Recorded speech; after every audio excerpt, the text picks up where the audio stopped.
Pillow talk. Ordinarily, you sound like a real dummy to say, I'm an expert on anything, because you better be if you say that. You know? Well, as it happens, I do know rather a lot about humor and comedy because I've studied it in addition to performing it. And in my capacity as some kind of a 1/9 of an expert, I can tell you that Doris Day is one of the very best comedy actresses of all time. She can also do serious drama when the occasion requires. But I say this, it's also like saying O.J. Simpson plays good football in a sense. He does. Yeah. Does good commercials, too. Yeah, but my point is, Doris has had enormous success, but has very often not gotten the critical appreciation That's true. to which she's entitled. And she really is entitled to it. Well, I'm getting it now. Oh. Does the thing Yeah, like 20 this... minutes. No, that's okay. You're sweet. Thank you, sweet. That's sweet. One of the biggest film stars of the 1950s and 60s, Doris Day reached a sensational peak in 1959, the most successful movie of her career, the signature role of her career, and on top of that, the only Oscar nomination of her career, which enabled her to carry the title Academy Award nominee for the rest of her life, similar to other one-time nominees such as Jean Arthur, Marlene Dietrich, Debbie Reynolds or Margaret Sullivan. The nomination was a long time coming and was also not guaranteed, but Doris Day's career as a movie star was still very smooth and successful, even if it was not what she had planned. Born Doris Koppelhoff, she aspired to be a dancer and at the age of 15 entered a dance contest which won her $500 plus a trip to a dancing school in Los Angeles. Unfortunately, Doris's dreams were shattered a few days before her trip when she was on the way to a farewell party and a train hit her car. It was a train wreck. Yeah. And I was in a car with 3 other people. And we were just going across the track. There were no lights, nothing. It was a small town. Mm-hmm. And it was winter, windows closed. And the train came and took the whole front of the car off. Yikes. Do you remember it vividly? Vividly. Yeah. Oh. And you were really injured. I mean, they didn't think you would Yeah, I was really laid walk. up about 3 years. The accident seriously injured her legs and destroyed her plans for the future. But during her recovery, Doris discovered another talent: singing. Her mother quickly recognized this too, and soon Doris began to take professional singing lessons and took her first job at WLW Radio in Cincinnati. She was then hired for the Lee Brown Band and changed her name to Doris Day after her rendition of the song Day After Day. She later made a big hit with Sentimental Journey, a song that captured the feeling of the time after World War II, and then made her movie debut in Romance on the Seas in 1948. She admitted that she had no acting experience to director Michael Curtiz, but he liked her audition and sensed that she had a natural talent for the screen, and he was later very proud of having discovered Doris Day as an actress. The next decade was an ongoing stream of success for her. She mostly starred in musical comedies and perfected her image on the screen as the uncomplicated, blonde sweetheart from next door. Do you have any control over something like that, or did Hollywood just create that image and go with it? Someone created it. The fan magazines created it, I guess. Maybe the films I did created it. Well, you look like That's right. a wholesome Midwestern, Northern European type. You know? I'm serious. I don't mean that to be funny. I mean, that's America's idea of the girl next door. As a movie blonde, she filled a spot that her famous contemporaries left open. She wasn't cool like Grace Kelly or sexual like Marilyn Monroe. Doris Day was the essential American girl, Miss Sunshine, nice and proper, lovable and innocent. However, even if Doris Day is mostly known for her comedies and musicals opposite various famous male co-stars, she began to stretch her acting abilities in the middle of the 50s with more serious parts in Love Me or Leave Me and under the guidance of director Alfred Hitchcock in The Man Who Knew Too Much. But even with Hitchcock, music always remained a part of her on-screen personality. The future's not ours to see. Que sera, sera. When she reached the end of her 30s, a time when the careers of many actresses are already over, Doris Day reinvented herself. She remained in comedies, continued to sing catchy tunes, but it all became more adult, more chic, and with a good dose of sexual implications. Everything was left to the imagination. They were a little bit sexy. The comedies with Rock Hudson and Jimmy Garner. That was very, when that Pillow Talk, for example, was made, and you had the scene with the feet in bathtubs and the feet were up against footsies. That was very daring, wasn't it? It was then. Now it's boring. Oh, yeah. I guess. I don't know. And of course, Pillow Talk also started the relationship of one of the most famous on-screen couples in Hollywood history. How many pictures did you do with Rock? Not as many as people think. 3? 3. But we somehow identified you two as being in much more than that. Oh, my darling. Oh, my darling, are you having another nightmare? No, There, sweetheart. With their 3 movies, Rock Hudson and Doris Day became their own Spencer Tracy and Katharine Hepburn, or William Powell and Myrna Loy. And Doris Day also became a more sophisticated, more grown-up and more sexy version of her former screen image, but still with a high level of innocence. Pauline Kael dismissively called her the all-American middle-aged girl, but audiences didn't care.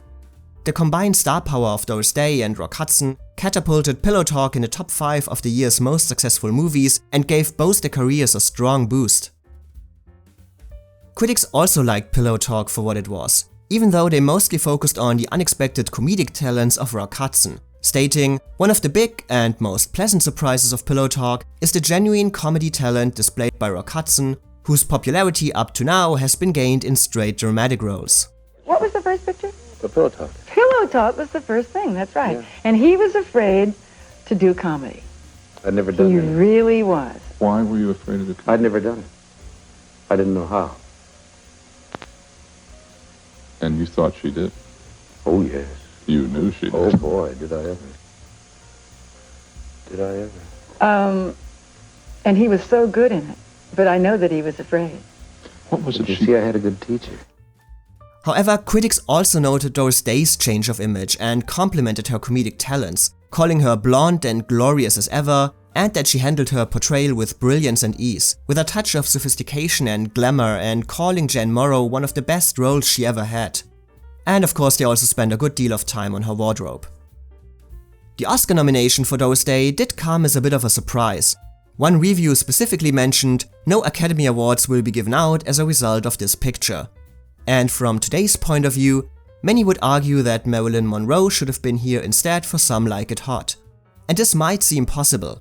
1959 and 1960 were the years when Marilyn began to be taken more seriously as an actress. She won a David di Donatello Award in Italy for her role in The Prince and the Showgirl, and later a Golden Globe for Some Like It Hot, over eventual Oscar nominee Doris Day. Plus, Some Like It Hot also garnered major nominations for director Billy Wilder and co-star Jack Lemmon, so it was clearly a movie the Academy responded to positively. However, looking at the coverage for Some Like It Hot, nobody mentioned a possible Oscar nomination for Marilyn Monroe, and it's also important to note that the Golden Globes in 1960 were handed out after the announcement of the Oscar nominations, so a win did not have any effects anymore. Furthermore, Doris Day's nomination was not called a surprise because of the quality of her performance or because somebody else deserved it more, but rather because of the Academy's well-known aversion to comedy. Jack Lemmon's nomination was called a surprise for the same reason. So an Oscar nomination for Marilyn Monroe that year was never truly something anybody expected or thought possible. While she did gain attention for her acting talents, Hollywood's highest honor remains skeptical. And let's not forget that Pillow Talk did maybe not receive too many major Oscar nominations, but did win Best Original Screenplay over the likes of North by Northwest and Ingmar Bergman's Wild Strawberries. So it definitely struck a chord with the Academy. Story by Russell Rouse and Clarence Green, screenplay by Stanley Shapiro and Maurice Richland, Pillow Talk. In Pillow Talk, Doris Day plays Jan Morrow, an interior decorator who shares a party line with Rock Hudson's Brad Allen, a Broadway composer and womanizer who constantly uses the phone for his private calls. Both never meet each other in person until Brad recognizes her one evening by accident. Wanting to seduce her without telling her who he actually is, he pretends to be a naive man from Texas, and the usual game of love and betrayal begins. Excuse me, ma'am. Reckon I got a mite too close in here for your partner. Even today, Pillow Talk is a lot of fun, and it's easy to see why the movie was such a hit back then and is still well known today. The combination of what might be called innocent sexuality and a constant game of suggesting and hiding, carried by two charismatic and drop-dead gorgeous stars, has all the ingredients for a great evening. There are some jokes that feel rather sad with all that we know today. Well, there are some men who just, they're very devoted to their mothers. You know, the type that likes to collect cooking recipes or exchange bits of gossip. Ooh, what a vicious thing to say. But it still provides many laughs, and the chemistry between Rock and Doris is top-notch.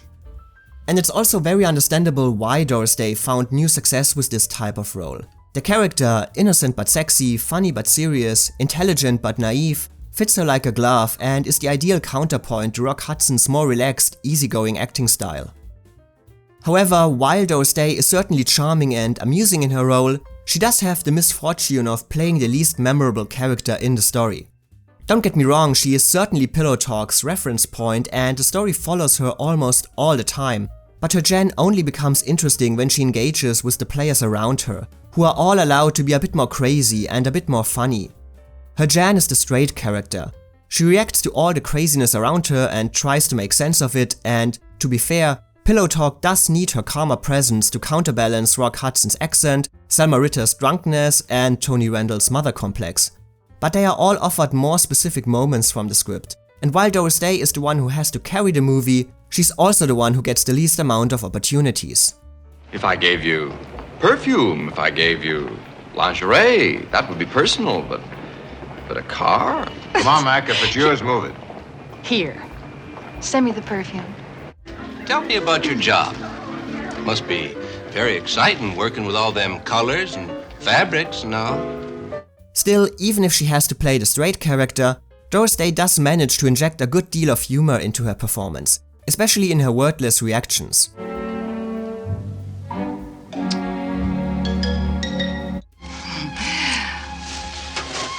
Doris Day builds a close connection to the audience, but always in reference to her relationship with Rock Hudson's Brad.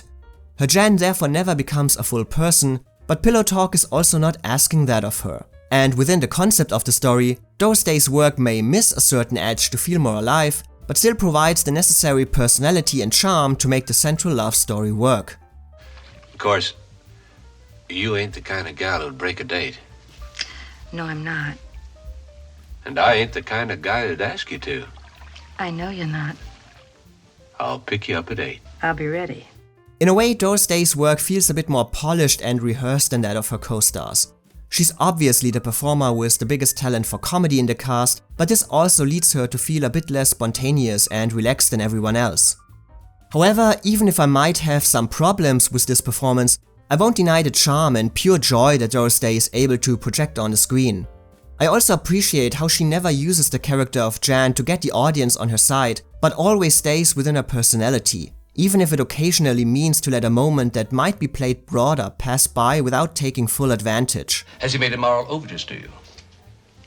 Well, oh, not to me. And you're bothered by this? Yes. I mean, no. What do you mean bothered? But she is to be applauded for being so in sync with the style of the movie, combining a certain sense of innocence with an understanding of the world. And it's also thanks to her unique screen presence that Jan never appears to be dumb or like a fool. Doris makes Jan so honest and straightforward in her feelings for Rock Hudson that we are constantly on her side in this relationship. We don't want her to be hurt, even if we enjoy the antics of Brad as he fools her. Well, I thought you brought me up here to... Oh, man. I'm sorry, Rex. I should have known that you're not like the others. And Doris Day never becomes a passive performer in all of this. An actress with lesser comedic skills might have taken an easy route here, winking at the audience that she is aware of the situation while feeling like a secondary character in her own story. Not Doris Day. She clearly works hard to achieve some actual human emotions, and while some moments of truth are clearly played for laughs,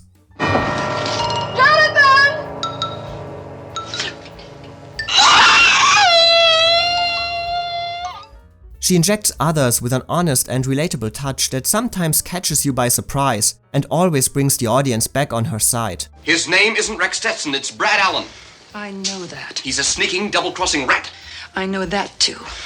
Will you please take me home? She's maybe not giving any depth to Jan, but still turning her into more than a human punchbag who is not in on the joke but is the joke. So it's easy to understand why Jan seems like the quintessential Doris Day. I've never done anything like this before. All right, there has to be a first time. Don't have to go to pieces over it.